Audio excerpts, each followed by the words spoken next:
नमस्कार, मैं हूं आपके साथ गौरव राजेंद्र। बुलेटिन का आगाज बड़ी खबर के साथ करते हैं। बड़ी खबर फरीदाबाद से मिल रही है, जहां पर अल्फला यूनिवर्सिटी में कार मिली है।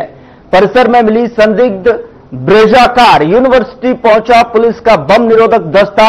बड़ी खबर इस वक्त की आप तक पहुंचा रहे हैं, जहां पर डॉक्टर शाहीन के नाम पर रजिस्टर है कार। वक्त की बड़ी खबर अल्फला यूनिवर्सिटी में एक कार मिली है। वक्त की बड़ी खबर, परिसर में मिली संदिग्ध ब्रेजा कार। यूनिवर्सिटी पहुंचा पुलिस का बम निरोधक दस्ता। डॉक्टर शाहीन के नाम पर रजिस्टर है ब्रेजा कार। लगातार कड़ियां एक के दर पर दर यहां पर जुड़ती जा रही है। आपस में जो है एजेंसियां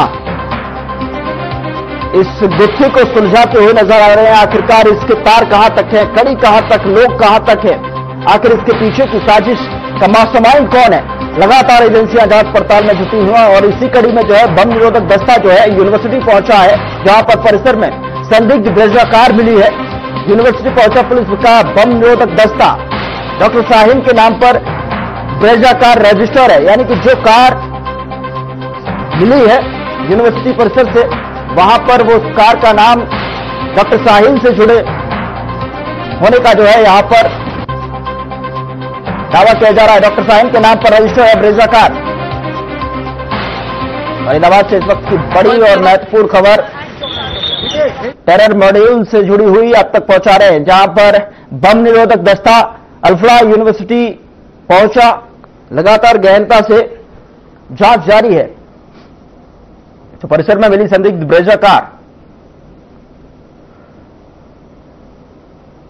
तो एजेंसियां इसको गंभीरता से और कड़ी दर कड़ी इसको जोड़ती हुई इस गुत्थी को सुलझाने में पूरी तरीके से यहां पर जुटी हुई हैं। और बम निरोधक दस्ता पहुंचा और इस कड़ी में जो है यूनिवर्सिटी में एक ब्रेजा कार मिलने का यहां पर खबर है, जहां पर डॉक्टर शाहीन के नाम पर रजिस्टर बताई जा रही है ये कार। इससे पहले जो है एक इको स्पोर्ट्स कार भी, जो लाल कलर की कार थी, वो बरामद हुई, जिसके तार जो है संदिग्ध रूप से धमाके में प्रयोग की गई i20 कार के पीछे तक जो है उसमें जुड़ते हुए नजर आ रहे थे, क्योंकि कुछ संदिग्ध जो है इको स्पोर्ट्स कार से जो है उसके पीछे ट्रेवल कर रहे थे। लेकिन उसके कार के बाद एक और कार जो है ये अल्फला यूनिवर्सिटी से जो गाड़ी स्क्रीन पर आप देख पा रहे हैं, वो यहां पर डॉक्टर शाहीन के नाम रजिस्टर बताई जा रही है।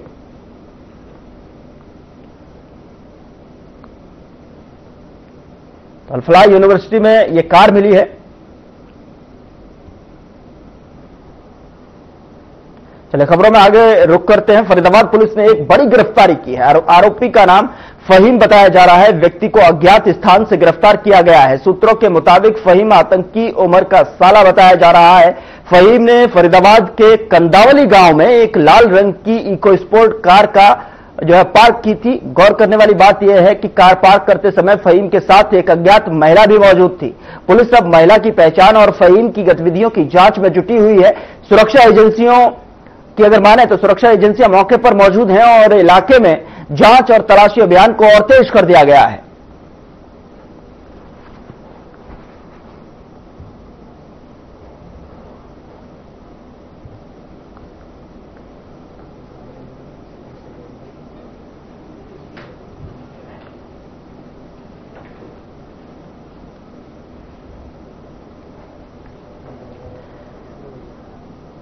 उधर मुख्यमंत्री नायब सिंह सैनी ने म्यारी सड़क ऐप की समीक्षा बैठक कर जो है सीएम ने अधिकारियों को शिकायतों के पूर्ण समाधान करने के निर्देश दिए हैं। साथ ही सीएम ने कहा है कि ऐप पर अपलोड हर शिकायत को वेरिफिकेशन के माध्यम से अधिकारियों की जिम्मेदारी सुनिश्चित करनी होगी। सीएम सैनी ने कहा कि माइनर और मेजर दोनों शिकायतों का अलग अलग वर्गीकरण कर सुनिश्चित समयावधि में उनका निस्तारण सुनिश्चित किया जाएगा।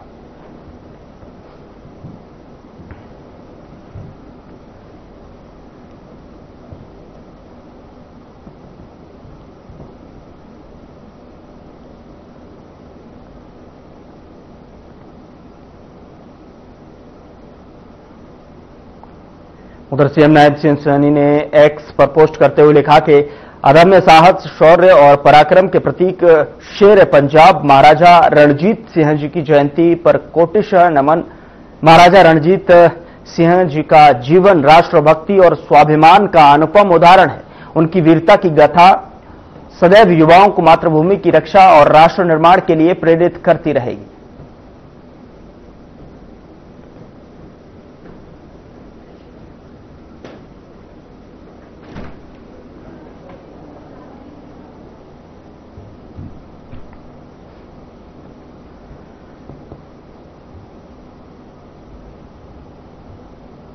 उधर हरियाणा के मुख्यमंत्री नायब सिंह सैनी ने केन्या दौरे के दौरान हरियाणा प्रतिनिधिमंडल की रिपोर्ट पर समीक्षा बैठक की और कृषि निवेश के अवसरों और वैश्विक सहयोग के संभावित क्षेत्रों पर विस्तार से चर्चा की। तो वहीं इस बैठक में सीएम सैनी ने कहा कि हरियाणा केन्या कृषि सहयोग हमारे किसानों के लिए नए अवसरों का द्वार खोलेगा।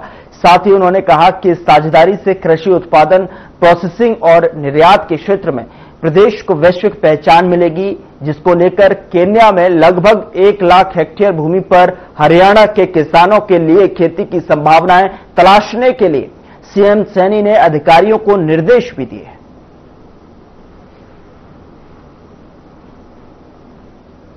पेंडिंग है तो क्यों है, उसमें क्या इश्यू है। और इसी तरीके से चाहे हमारी बिल्डिंग्स है, वो पीडब्ल्यूडी विभाग बीएनआर की बैठक थी, रिव्यू बैठक, जिसमें हमारे सभी ईआईसी, चीफ इंजीनियर, एससी, उनको यहाँ बुलाया गया था और हमारे जो एक्शन है वो सारे वर्चुअल माध्यम से जुड़े थे। सारे सड़कों का रिव्यू लिया गया है। हमने इस साल जो सड़कों के जो टेंडर किए हैं उनके कितने काम चल रहे हैं, कितना कोई पेंडिंग तो नहीं है, पेंडिंग है तो क्यों है, उसमें क्या इश्यू है। और इसी तरीके से चाहे हमारी बिल्डिंग्स है वो टाइम से काम हो, इस बात के दिशा निर्देश दिए गए हैं। और हमने स्पष्ट तौर पे कहा है कि हमारे कर्मचारी अधिकारी सारे फील्ड के अंदर भी एक्टिव रह करके कार्य को देखने का काम करें। क्वालिटी के साथ कोई समझौता हम नहीं करेंगे, ये स्पष्ट तौर पे हमने फिर कहा है कि समय समय पर सैंपलिंग कराने का काम करें। हमने भी यहाँ हेड ऑफिस से भी हमने अपने यहाँ टीम बनाई है जो फील्ड में जाकर के और उनको चेक करने का काम करेगी। खासकर वो कामों पे विशेष तौर पे हम ध्यान रखेंगे जो ज्यादा माइनस के अंदर जो जाते हैं,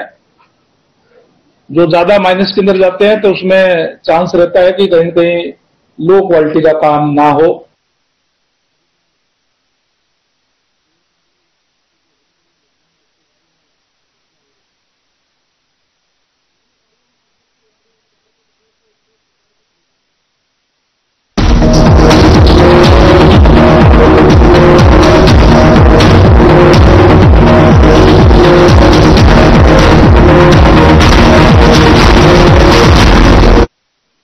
संकल्प है, उस संकल्प को हम सब चंपावत वासियों को, जनपद वासियों को मिलकर भाकर को उतारना है, क्योंकि आदर्श चंपावत से ही आदर्श उत्तराखंड का मार्ग प्रशस्त होगा। ये हम सबको संकल्प लेना है। हमारे जिलाधिकारी, हमारे प्रशासन के लोग ये लोगों तक पहुंचने का प्रयास कर रहे हैं। हम सब मिलकर, प्रशासन, शासन, जनप्रतिनिधि, आम जनता के लोग, हम सबका एक ही ध्येय होना चाहिए कि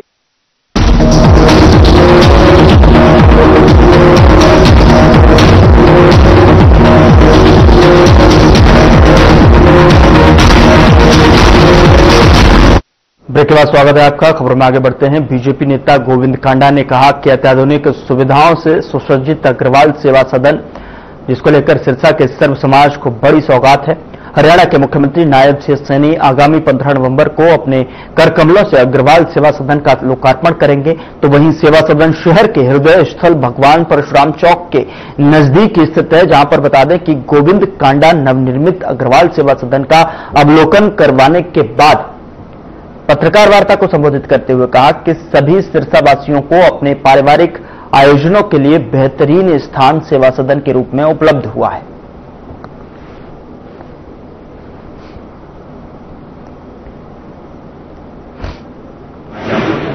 2009 में इलेक्शन लड़ने से पहले उनकी सोच थी कि मैं मेरे सिरसा के अंदर जब भी अगर मैं इलेक्शन लड़ूंगा और भगवान ने मेरे पे कृपा करी तो मैं मेरे समाज को, अग्रवाल समाज को, रोहन समाज को 2 अहम जगह लेके दूंगा धर्मशाला बनाने के लिए। और भगवान ने उन पर बड़ी कृपा करी कि वो 2009 के चुनाव जीत के और मंत्री बने, और मंत्री बनने के बाद कैबिनेट में उन्होंने बात रखकर पूर्व मुख्यमंत्री भूपेंद्र सिंह जी हुड्डा जी से बात करी। बात कर दोनों समाज को ये जगह दिलाई।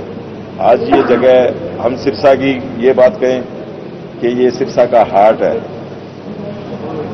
एक सिरसा का दिल है। ये जगह सरकार ने दी कैबिनेट में पास करके, और कैबिनेट में पास करने के बाद इस जगह का रेट बहुत था, सरकारी रेट। दोबारा कैबिनेट मीटिंग बुलाकर एक प्रस्ताव पास किया कि इसके रेट कम करके इस धर्मशाला को दिया जाए।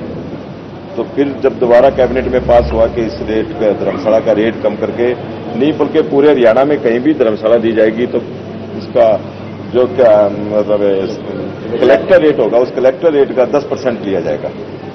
उसके ऊपर यह जगह सरकार ने दी, और उस जगह को आज आप देख रहे हैं कि सिरसा के हमारे सभी अग्रवाल बंधु मिलकर एक सिरसा को बहुत बड़ा तोहफा दिया है, जिसका लोकार्पण करने के लिए माननीय मुख्यमंत्री जी 15 तारीख को करीब 1 बजे यहां पहुंचेंगे।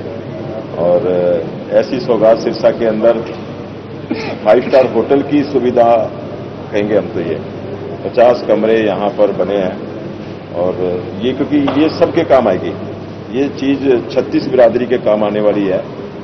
ना यहां कोई गरीब है, ना अमीर है, ना जात पात है, ना कोई पार्टीबाजी, ये सबके काम आती है। ऐसी चीजें जब बनती है तो ये चीज यहां बनकर आज तैयार हुई है, सभी के सहयोग से, आपके सबके सहयोग से।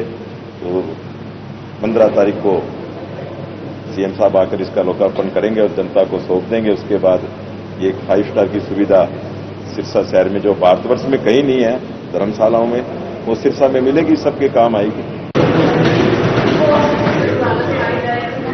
आतंक की उम्र की संलिप्तता की पुष्टि हुई है। हरियाणा के मंत्री अनिल विज ने कहा कि सुरक्षा एजेंसियों की तत्परता से देश को बड़ी तबाही से बचाया गया है।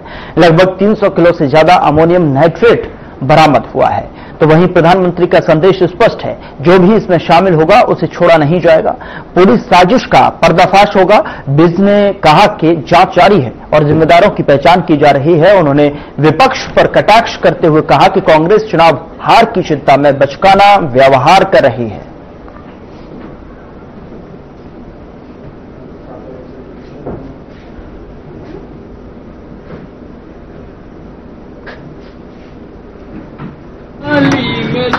पूरे बड़े से बड़े शहर को भी तबाह करने के लिए काफी था। इसलिए अपनी पुलिस और इंटेलिजेंस एजेंसियों को मैं सैल्यूट करता हूं कि उन्होंने बहुत बड़ी घटना से बचा लिया। ये हुई है, इसका दुख है, लेकिन अगर वो बड़ी होती तो बर्बादी होता। अब ये इंटेलिजेंस एजेंसियां पूरा जांच कर रही हैं, पूरा नेटवर्क जानने की कोशिश कर रही हैं। इस नेटवर्क के पीछे इनके माँ बाप कौन थे, कौन करवा रहे थे, कौन पैसा दे रहे थे, कौन हथियार दे रहे थे, किन्होंने अमोनियम नाइट्रेट मुहैया कराया। अमोनियम नाइट्रेट इतना बाजार में मिल नहीं सकता।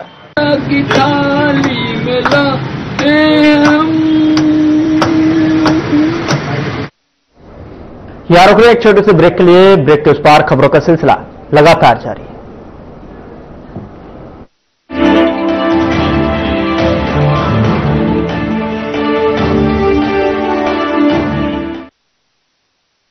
कुछ लोग खाते पीते तो बहुत बढ़िया हैं, पर फिर भी उनकी सेहत नहीं बनती। पिचके हुए गाल हैं, हड्डियां निकली हुई हैं, पैंटें ढीली हैं, कपड़े जचते नहीं, कोई पर्सनैलिटी नहीं। ऐसे लगता है इधर से खाए जा रहे हैं, उधर से निकले जा रहा है, क्योंकि उनका पाचन तंत्र खराब है। और जब तक के पाचन तंत्र दुरुस्त नहीं होगा, वो जितना मर्जी अच्छे से अच्छा खा ले, उनकी सेहत नहीं बन सकती। इसलिए हमारी संस्था सन्यासी आयुर्वेदा ने एक ऐसी दवा का निर्माण किया है जो कि आपके लिवर को, आपके पाचन तंत्र को दुरुस्त करने का काम करती है, ताकि आप जो भी खाएं उसका पूरे का पूरा निचोड़ आपके शरीर को लगे, आपकी भूख बढ़े, खाया पिया सही से लगे, नया खून बने, हड्डियों में जान आए, वजन बढ़े और आप मोटे तगड़े खूबसूरत पर्सनैलिटी के मालिक बन जाएं। सिर्फ 655 रुपए की पूरे 1 महीने की दवा होती है और आप इसे घर बैठे 01145454545 पर फोन करके दवा मंगवा सकते हैं। 2047 में कैसा होगा विकसित भारत का विकसित उत्तर प्रदेश? क्या आप चाहते हैं कि कृषि क्षेत्र में नवाचार और पशुधन की समृद्धि से बढ़े अन्नदाता की आमदनी? गांव-गांव तक पहुंचे चौड़ी सड़कें, हवाई यात्रा के लिए किसान की जेब में हो पैसे, विश्व स्तरीय शिक्षा और वर्ल्ड क्लास इलाज, बढ़े उद्योग, रोजगार, नौकरी और अपना व्यापार, रिन्यूएबल और ग्रीन एनर्जी हो यूपी में फुल, ताकि कभी न हो पत्ती गुल, टेक, एआई और इलेक्ट्रॉनिक संसाधनों का बिछे जाल, सांस्कृतिक धरोहर का पुनर्जागरण और गौरव काल। क्या आप चाहते हैं ऐसा उत्तर प्रदेश? अगर हाँ तो उठाइए मोबाइल, QR कोड को स्कैन करें और पोर्टल samarthuttarpradesh.up.gov.in पर लिखकर या बोलकर दर्ज कराएं सुझाव।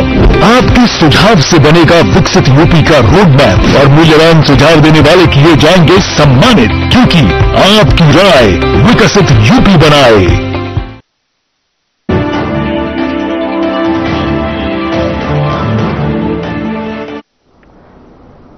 ब्रेक के बाद स्वागत है आपका। खबरों में आगे बढ़ते हैं। हरियाणा कांग्रेस के शिष्टमंडल ने राज्यपाल असीम घोष को एक विस्तृत ज्ञापन सौंपा।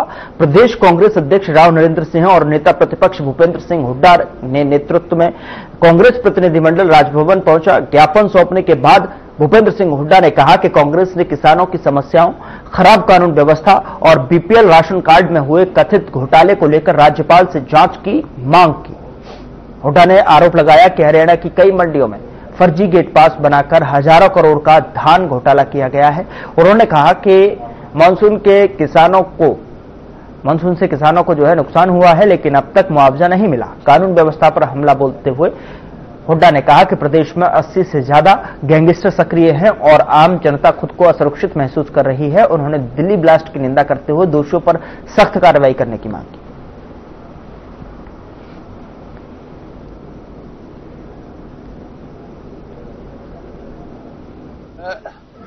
किसान का नुकसान हो रहा है, ये सरकार कह रही है कि हम 2400 का MSP देते हैं, लेकिन किसान को MSP नहीं मिल रही। धान पर भी उसमें भी कटौती लग रही है, 500 से 600 रुपए प्रति क्विंटल, बाजरे में 1000, ना कपास में 1000 रुपए क्विंटल और ना कंपनसेशन मिला अभी किसान को।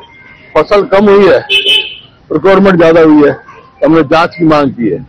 ये कहां से आ गया धान इतना? और ये जो कटौती लग रही है कहा, अब गेट पास में पकड़े गए हैं, छोटी मछलियों के ऊपर सजा दे रहे हैं, लेकिन ये घोटाला जो है कोई सैकड़ों करोड़ का नहीं है, हजारों करोड़ का घोटाला धान की खरीद में हुआ है। इसकी जांच हमने मांगी है। दूसरा कि जो कानून व्यवस्था है, कानून व्यवस्था हरियाणा में 80 के करीब गैंगस्टर काम कर रहे हैं, ऑर्गेनाइज क्राइम हो रहे हैं, जो फिरौतियां मांगते हैं और कहते हैं, अपनाते हैं, नाम बताते हुए हमने मांगी है। हर दुकानों पे डॉक्टरों से फिरौतियां मांगी जा रही है। तो आज हरियाणा प्रदेश पूरे देश में सबसे ज्यादा असुरक्षित प्रदेश है। ये मेरी रिपोर्ट नहीं है, गृह मंत्रालय की है। उधर पुंडरी में आज स्थानीय विधायक सतपाल जांबा ने government model Sanskrit senior secondary school में करीब 85 लाख रुपए की लागत से बने स्कूल के हॉल और किचन का उद्घाटन किया। और इस मौके पर विधायक ने बताया कि क्षेत्र के स्कूलों और सार्वजनिक संस्थाओं के विकास के लिए सरकार लगातार काम कर रही है। सरकार द्वारा समय समय पर विकास कार्य करवाए जा रहे हैं। कई योजनाओं का उद्घाटन किया गया है। पुंडरी स्कूल में 85 लाख, हावड़ी में स्कूल मरम्मत के लिए 31 लाख और हांडी गांव के स्वास्थ्य केंद्र के लिए 55 लाख रुपए की राशि स्वीकृति की गई।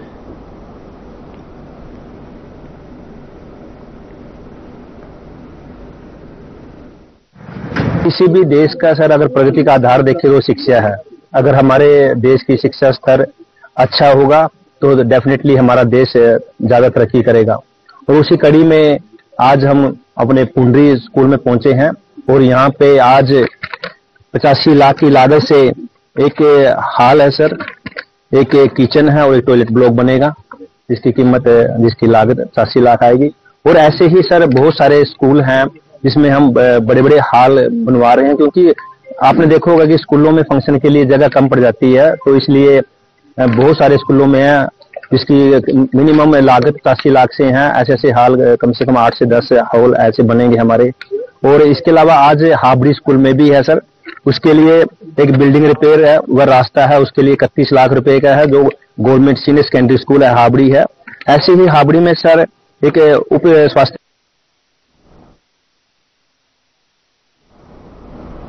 उधर हरियाणा के कई जिलों में वायु प्रदूषण का स्तर लगातार बढ़ता जा रहा है। हालात खराब होने पर सरकार ने एहतियाती कदम उठाते हुए 5वीं कक्षा तक के स्कूलों में छुट्टी करने के संकेत दिए हैं। राज्य सरकार ने संबंधित जिला उपायुक्तों को अधिकार दिया है कि वे स्थानीय वायु गुणवत्ता के आधार पर छुट्टी का फैसला लें। शहरी और ग्रामीण दोनों इलाकों में हवा की गुणवत्ता का अलग अलग मूल्यांकन किया जाएगा। सरकार ने स्पष्ट किया है कि बच्चों की पढ़ाई ऑनलाइन या हाइब्रिड माध्यम से जारी रहेगी ताकि शिक्षा प्रभावित न हो। यह आदेश सरकारी के साथ साथ निजी स्कूलों पर भी लागू होगा।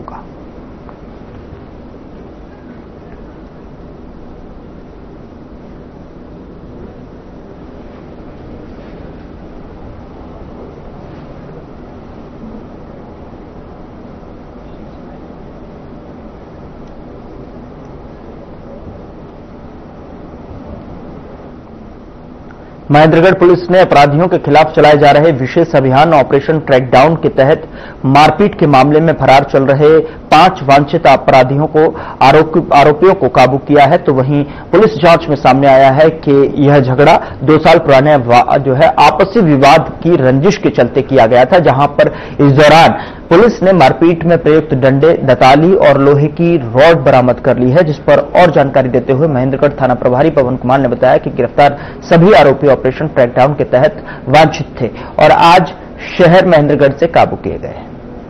इनमें से 2 आरोपियों पर पहले से भी 2 मुकदमे दर्ज हैं।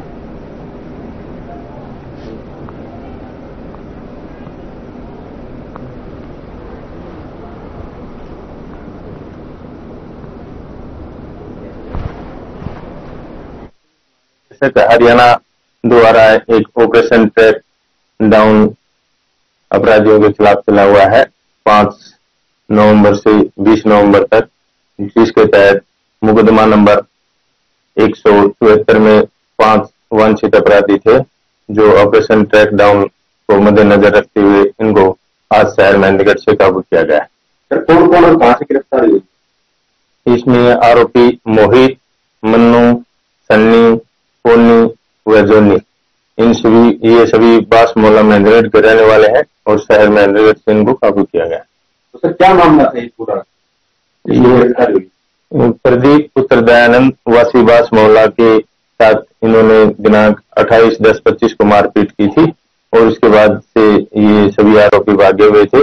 ये ऑपरेशन ट्रैक डाउन के तहत ये वांछित अपराधी थे और इनको आज शहर महेंद्रगढ़ से काबू किया गया। तो सर ये किन से चोट पहुंचाई गई, बरामद हो पाया है? हाँ, इन्होंने डंडे व एक दताली व एक लोहे की राड से इन्होंने प्रदीप को चोट मारी थी, जो सभी आरोपियों से जो चोट मारने वाले हथियार हैं उनको बरामद किया गया है। फिलहाल बुलेटिन में इतना ही। नमस्कार।